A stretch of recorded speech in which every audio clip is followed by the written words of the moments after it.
وَلْتَكُنْ مِنْكُمْ أُمَّةٌ يَدْعُونَ إِلَى الْخَيْرِ وَيَأْمُرُونَ بِالْمَعْرُوفِ وَيَنْهَوْنَ عَنِ الْمُنْكَرِ وَأُولَئِكَ هُمُ الْمُفْلِحُونَ. Nah, teman-teman sekalian, meminta maaf, ya, berjanji tidak akan mengulangi kesalahan adalah sebuah hal yang sangat indah. Hal yang sangat indah. Kalau Anda berbuat salah lalu Anda mengatakan, maafin saya janji tidak akan mengulanginya. Itu luar biasa, sangat melunakkan hati orang di hadapan kita. Gitu kan? Makanya setiap orang buat salah, dia iklankan, dia minta maaf.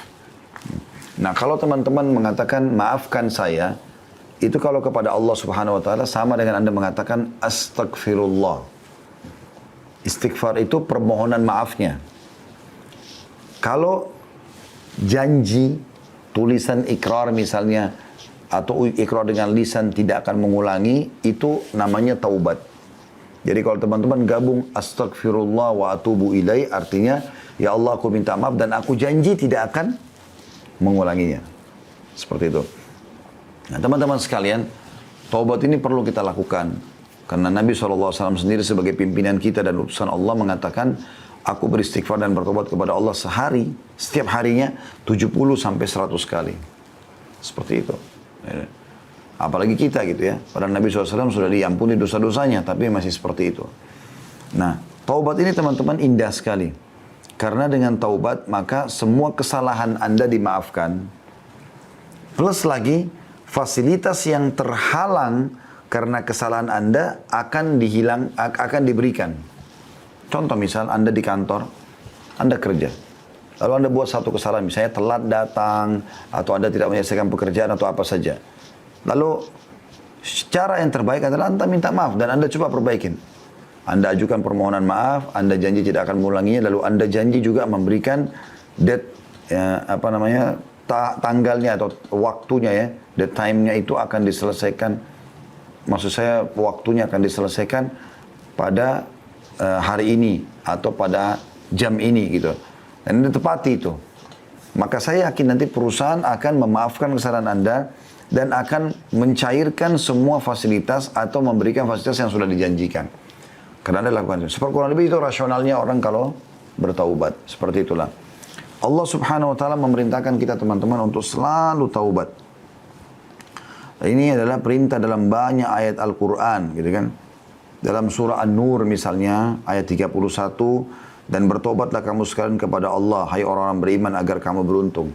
Wa tubu ilallahi jami'an ayyuhal mu'minun la'allakum tuflihun. Gitu kan? Allah SWT menyuruh itu.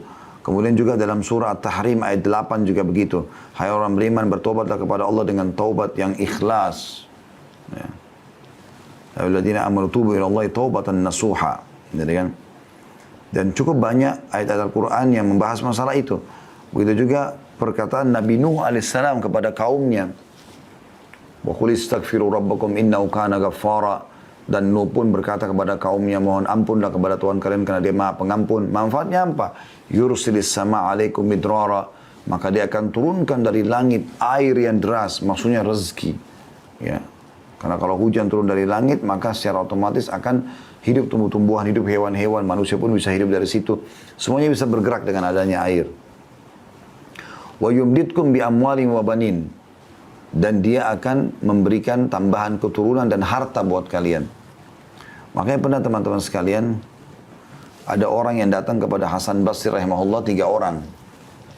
Tiga-tiganya punya masalah nih. Yang satu datang mengatakan, wahai imam. Imam itu kalau kita kiai di Indonesia ya. Saya sudah lama sakit, tidak pernah sembuh. Sudah berobat sana sini, tabib ini, tabib itu, tapi belum sembuh. Apa saran Anda? Kata Hasan Basri, istighfar dan bertobat kepada Allah. Tapi yang benar, yang nasuha, yang tulus kepada Allah. Orang itu pulang. Masuk orang kedua. Dari sini perbanyak istighfar ya kata Hasan Basri. Bukan cuma istighfar dan tobat saja pulang, enggak. Perbanyak. Lisanmu selalu astagfirullah wa atubu ilaih. Terus sampai engkau melihat jalan keluarnya. Datang orang kedua mengatakan, wahai imam, saya udah lama menikah. Ini saya sama istri saya, kebetulan sama istri datang ke rumah Hasan Basri. Rahimahumullah semuanya. Lalu dia mengatakan, kami sudah 10 tahun menikah, belum punya anak. Apa saran anda? Kami sudah coba ke tabib ini, tabib itu, tapi juga tidak bisa. Ya, kami dapatkan solusinya. Kata Hasan Basri, perbanyak, garis bawah kalimat perbanyak istighfar dan taubat. Amalkan. Pulanglah orang itu, orang ketiga datang mengatakan, wahai imam, saya sudah lama bekerja bertahun-tahun, tidak pernah kaya seperti fulan. Ditunjuklah orang kaya di negeri itu gitu. Orang itu di kota Basra ya, di Irak. Maka kata Hasan, dan saya sudah coba kerja ini, kerja itu, tetap aja begini keadaan saya sudah sekian tahun. Apa saran anda? Kata Hasan Basri, perbanyak istighfar dan taubat. Waktu pulang 3 orang ini, berkata pada saat itu teman-teman sekalian, murid-murid Hasan Basri, ada dalam atharnya dikatakan istrinya bertanya, kenapa anda cuma menyuruh istighfar dan taubat padahal orang-orang ini mungkin butuh sesuatu yang lain gitu. Maka apa kata Hasan Basri, tidakkah engkau membaca firman Allah Subhanahu wa taala tadi dalam surah Nuh itu ya, Nuh berkata kepada kaumnya, wa qul istaghfiru rabbakum innahu kana ghaffara. Ya, Nuh berkata beristighfar dan bertobatlah pada Tuhan kalian karena dia maha menerima taubat hambanya. Yursilis sama alaikum midrara, maka dia akan turunkan rezeki yang banyak dari langit. Wa yumbitkum bi amwalin wa banin, dan dia pasti akan menambahkan buat kalian harta yang banyak dan juga keturunan.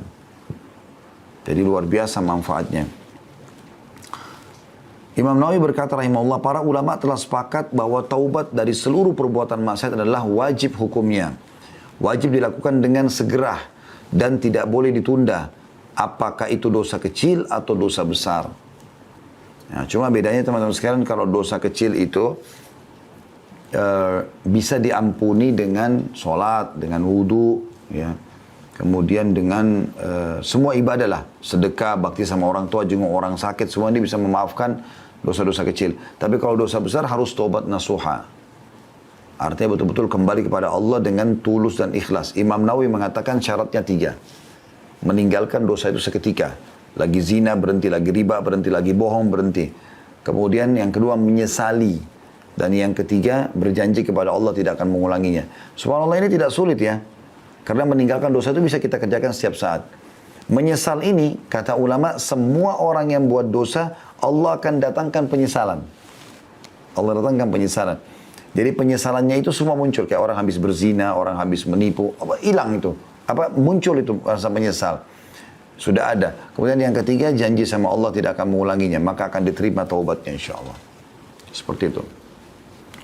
Kita tutup teman-teman sekalian dengan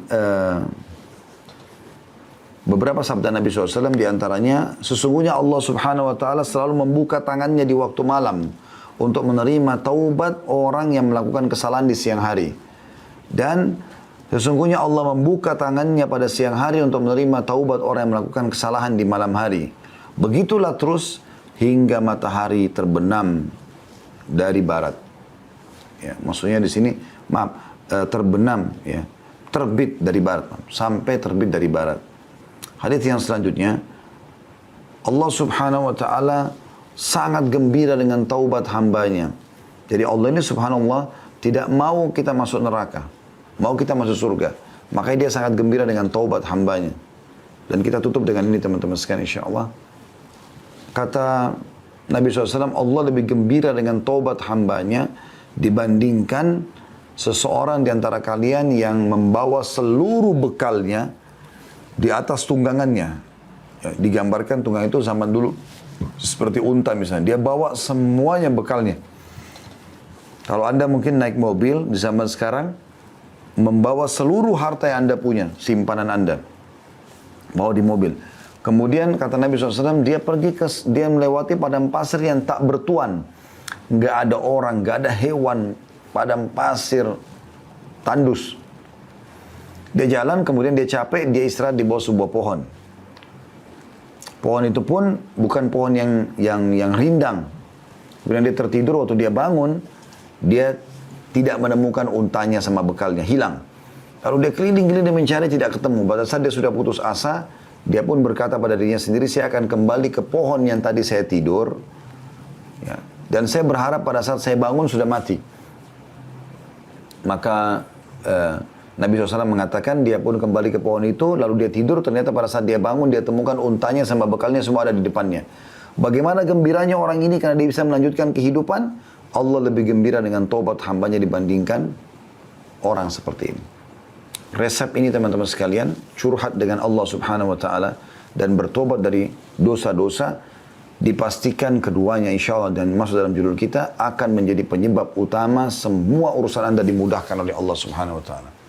Allahu a'lam.